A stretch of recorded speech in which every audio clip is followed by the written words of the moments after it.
নমস্কার বন্ধুরা, আমাদের চ্যানেলে তোমাদের স্বাগত জানাই।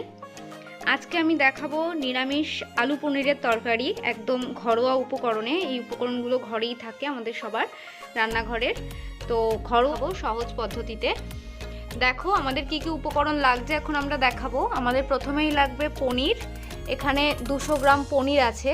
এটা আমুলের পনির, কিউব করে এরকম কাটাই ছিল, প্যাকেটিং করা আমুলের 200 গ্রাম পনির। তার সাথে নিয়েছি আলু, জল ঝরানো আলু আছে, এটা ধুয়ে রাখা আছে, জল ঝরিয়ে রাখা। তার সাথে আছে টমেটো কুচি, একটা গোটা টমেটো আর একটা হাফ টমেটো কুচি করা আছে, আদা কুচি, 4টে কাঁচা লঙ্কা, এগুলো মিক্সিতে পেস্ট করে নেব। তার সাথে আছে আমাদের পোস্ত, পরিমাণ মতো পোস্ত আমাদের দিতে হবে, আর আছে 6টা কাজু বাদাম। পরে এই উপকরণগুলো আমরা একদম মশলা হিসেবে পেস্ট করে নেব। এদিকে আর কি কি লাগছে, আমাদের হলুদ লাগবে, লাল লঙ্কার গুঁড়ো লাগবে, এখানে আছে জিরে গুঁড়ো, ধনে গুঁড়ো পরিমাণ মতো দিতে হবে। এছাড়া আছে রান্নার শেষে গোটা গরম মশলা আগে থেকে গুঁড়ো করে রাখা, এখানে গরম মশলার গুঁড়ো। এখানে আছে একটা তেজপাতা, একটা দুটো তেজপাতা। এখানে আছে আমাদের একটা শুকনো লঙ্কা, আমি মাঝখান থেকে ভেঙে রেখেছি, দারচিনি, এলাচ, 3টে এলাচ আমি ফাটিয়ে রেখেছি, আর আছে লবঙ্গ। এলাচটা ফাটিয়ে রাখার কারণ তেলে দিলে না হলে তেল ছিটতে পারে, তার জন্য এলাচটা ফাটিয়ে রেখেছি। এছাড়া আছে মটরশুঁটি। চলুন তাহলে আমরা কড়াইতে চলে যাই। কি কি উপকরণ আমরা দেখে নিলাম, কড়াইতে চলে যাই, দেখি আমাদের কিভাবে রান্নাটা হয়। সাথে থাকুন, দেখতে থাকুন। আর সবার প্রথমে আমরা করব পনিরটাকে হলুদ, নুন এবং লঙ্কার গুঁড়ো দিয়ে একটু মাখিয়ে তেলে ভেজে নেব, ঠিক আছে? এখানে আমি নিইনি, নুনটা আমরা রান্নার সময় ব্যবহার করব অবশ্যই পরিমাণ মতো। সাথে থাকো, দেখতে থাকো। আমরা কড়াইতে চলে যাচ্ছি। কড়াইতে আমরা তেল দিয়ে দিলাম।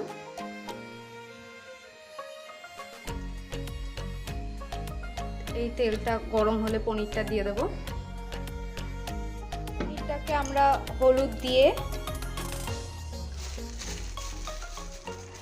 পরিমাণ মতো হলুদ দেব, একটু লঙ্কার গুঁড়ো দেব। এটা ঝাল লঙ্কার গুঁড়ো, হ্যাঁ, কাশ্মীরি লঙ্কার গুঁড়ো নয়, কাশ্মীরি লঙ্কার গুঁড়ো আমরা রান্নায় ব্যবহার করব। একটু নুন দেব, নুন দিয়ে হালকা হাতে একটু মেখে নেব, কারণ পনিরটা তো নরম হয়। হালকা হাতে মেখে নিয়ে আমরা তেলে ভাজবো। আমাদের এদিকে কড়াইতে তেল দিয়ে দিয়েছি, তেলটা গরম হচ্ছে। আমরা লাল তেলে করব পনিরটা, আপনারা চাইলে সাদা তেলেও করতে পারেন। আমি একটু হালকা হাতে মেখে নিই পনিরটা, একদম যেহেতু নরম হয় ভেঙে যাওয়ার চান্স থাকে। কড়াইতে তেল গরম হয়ে গেছে, আমি আগেই বলেছি আমি লাল তেল ব্যবহার করেছি। এইবার আমি পনিরগুলো দিয়ে দেব। পনিরগুলোর মধ্যে নুন, হলুদ, লঙ্কার গুঁড়ো মাখানো আছে।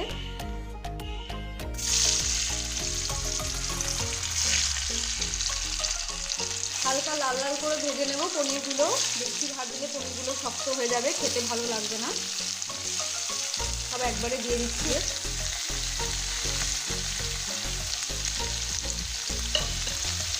একটু নাড়াচাড়া করছি।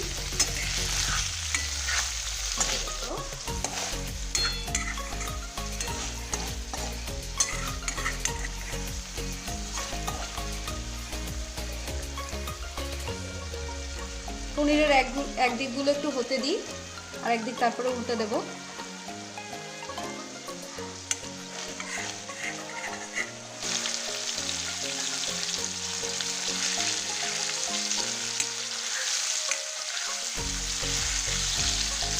ভাজা হয়ে গেছে, দুদিকে লাল লাল করে হালকা করে ভেজে নিয়েছি। এবার পনিরটা তুলে নেব আমি একটা বাটিতে। আর একটু গরম জল বসিয়ে দিচ্ছি, কারণ পনিরটা ভাজার পরে গরম জলে দিলে পনিরটা আরও নরম হবে, আরও সফট হবে, খেতে ভালো লাগবে। দেখি জলটা হালকা গরম হয়ে গেছে, হালকা গরম জলই আমাদের লাগবে। এবার পনিরগুলো আমরা গরম জলে দিয়ে দেব, আর কিছুক্ষণ রাখবো, তাতে আরও পনিরটা সফট হবে, নরম থাকবে, খেতে ভালো লাগবে। হালকা গরম জলে পনিরগুলো দিয়ে দিয়েছি। ভাজা পনিরগুলো গরম জলে একটু নুন দিয়ে রেখেছিলাম, তাহলে পনিরের মধ্যে নুন ঢুকবে, আর ভাজার সময় পনিরে নুন দিয়েছি। এবার যখন রান্না করব তখন কিন্তু নুনটা পরিমাণ বুঝে, স্বাদ বুঝে তারপরে দিতে হবে। চলুন, কড়াইতে পরে যে তেলটা ছিল সেই তেলটার মধ্যে এবার আলুগুলো দিয়ে দেবো।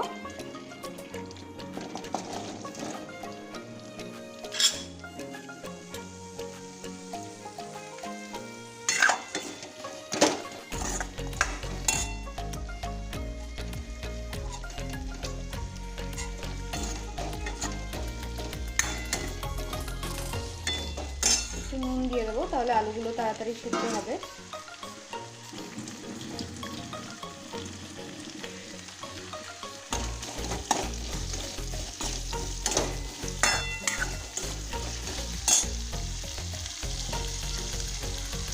একটু হলুদ দিয়ে দেবো।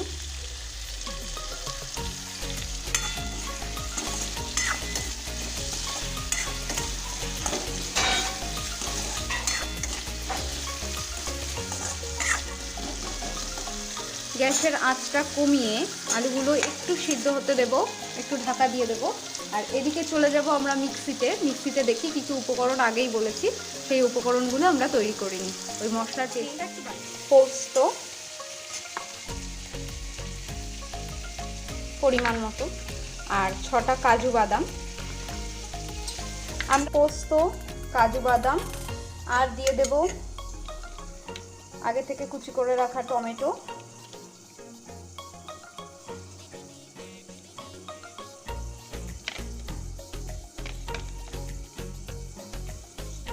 চারটে কাঁচা লঙ্কা, আর দিয়ে দেব আদা কুচি।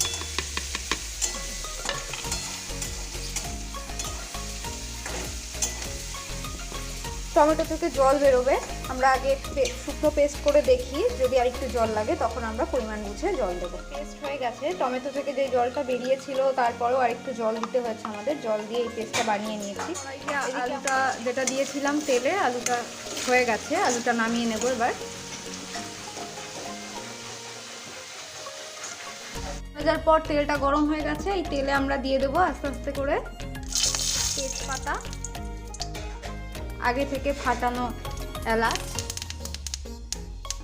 শুকনো লঙ্কা, দারচিনি আর লবঙ্গ। এগুলো একটু নাড়াচাড়া করে নিই। গ্যাসের আঁচটা কমানো আছে, একদম লো ফ্লেমে এগুলো একটু নাড়াচাড়া করে আমরা এবার দিয়ে দেব মিক্সিতে যে পেস্টটা করেছি সেই পেস্টটা।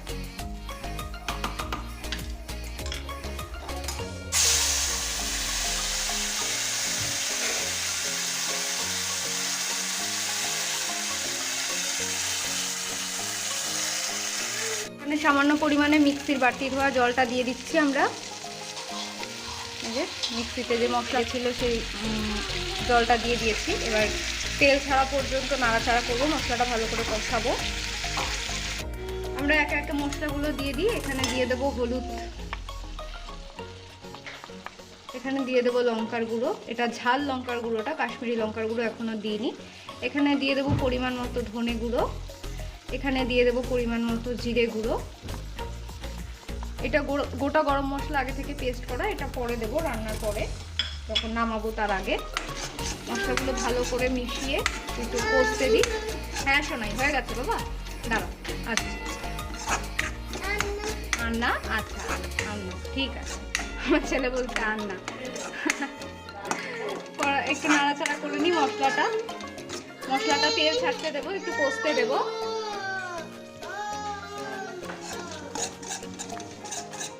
এর মধ্যে দিয়ে দেবো একটু কাশ্মীরি লঙ্কার গুঁড়ো,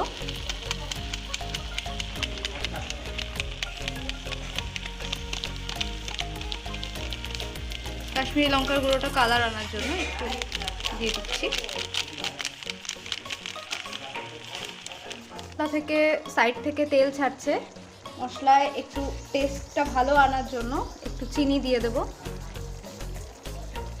এটা নুন আর চিনিটা ব্যালেন্সটা হবে, একটু স্বাদটা ভালো লাগবে। একটু নাড়াচাড়া করে নিই, সাইড থেকে তেল ছাড়ছে মশলা।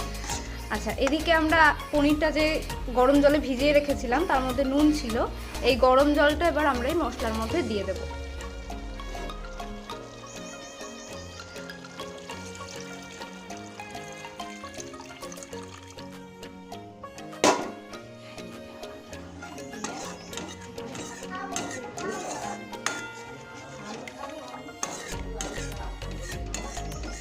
এই রান্নাটা ভাতের সাথে, রুটির সাথে জাস্ট জমে যাবে, গরম ভাতে। আগে থেকে ভেজে রাখা আলুগুলো দিয়ে দেবো, আলু আর মটরশুঁটিগুলো।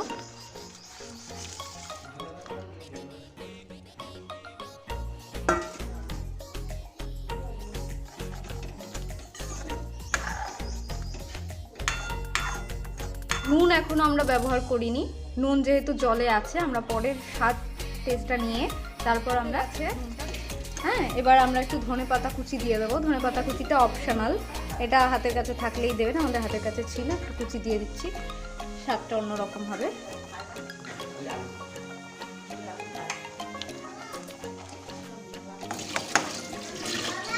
আলুটা সিদ্ধ হয়ে গেছে, আলু চেপে দেখেছি, আলুটা সেদ্ধ হয়ে গেছে।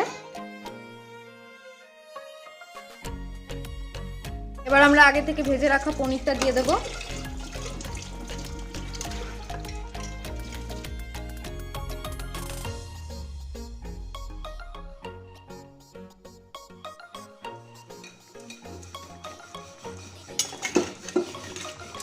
এটা আমরা ভাতের সাথে খাবো, তাই একটু ঝোল ঝোল রাখবো। আপনারা চাইলে আর একটু ফুটিয়ে জলটা টানিয়ে নিতে পারেন।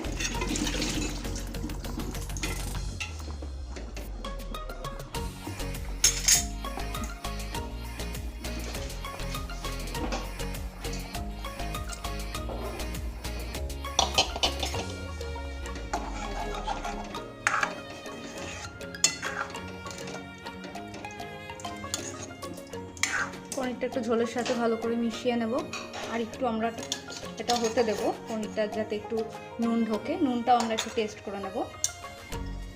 গরম মশলার গুঁড়োটা আমরা দিয়ে দেব।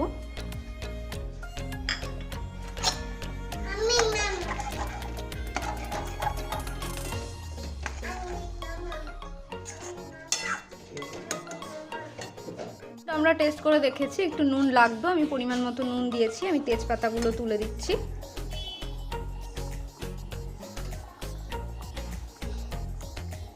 হালকা একটু নাড়াচাড়া করবো, নাহলে পনিরগুলো ভেঙে যাবে। একটু ফুটতে দিই, একটু হতে দিই। আমরা আগেই বলেছি এটা ভাতের সাথে খাওয়া হবে। একটু ঝোল রাখবো, কিন্তু একটু টানুক ঝোলটা, তারপর আমরা ফিরে আসছি। থেকে নামিয়েছি পনিরটা, এই দেখুন কেমন দেখতে হয়েছে, অসাধারণ হয়েছে। এবার আমরা খাবো। এটা যেহেতু ভাতের সাথে খাওয়াবে বলেইছি একটু ঝোল ঝোল রেখেছি। আপনারাও বানিয়ে দেখবেন, একদম ঘরোয়া উপকরণ যা যা আছে হাতের সামনে তাই দিয়েই করেছি। এটা বানিয়ে দেখবেন কেমন হয়েছে, অবশ্যই কমেন্ট করবেন, লাইক করবেন, আর ভিডিওটা ভালো লাগলে শেয়ার করবেন। আমাদের চ্যানেলটা সাবস্ক্রাইব করে রাখবেন আর নতুন নতুন মজাদার ভিডিও পেতে। ধন্যবাদ।